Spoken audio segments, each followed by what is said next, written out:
Well, there are plenty of things that are unique about Charlotte, and maybe one of them that will stand out to some newbies in the areas that are downtown areas called Uptown. Yeah, and we know many of you have asked at one point or another, why is that? Well, Larry Sprinkle's digging into some of the history books to find out why.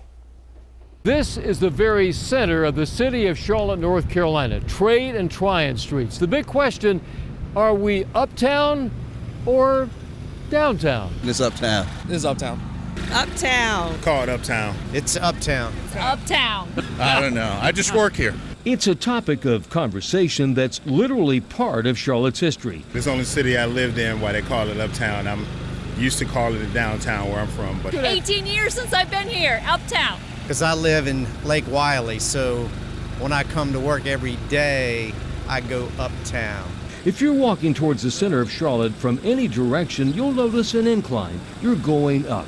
It's slight on Tryon Street and more elevated on Trade. This debate has been going on maybe for years. Dr. Tom Hanchett, historian, author, professor, he knows it all because he is the man of the hour. Is it uptown or downtown? How did this all take place and why? Well, uptown, downtown started to happen when the streetcars started to run here and people needed a name for that destination at the square. And the earliest newspaper references I've found from the 1880s are all uptown. Right. And eventually it got to be also called downtown because a lot of us are newcomers. So we come from other parts of the country where there is a downtown.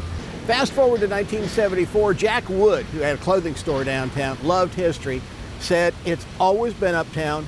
I want it to be uptown. And there was a butting of heads, and Mayor John Belk, 1974, officially proclaimed it is uptown. So there it is. That's the answer. It is Uptown Charlotte. From the man who knows, thank you, Dr. Tom Hanchett. It has been resolved. Remember, Uptown Charlotte, back to you. Well, you can learn more interesting Charlotte facts, history, really, right now on WCNC.com.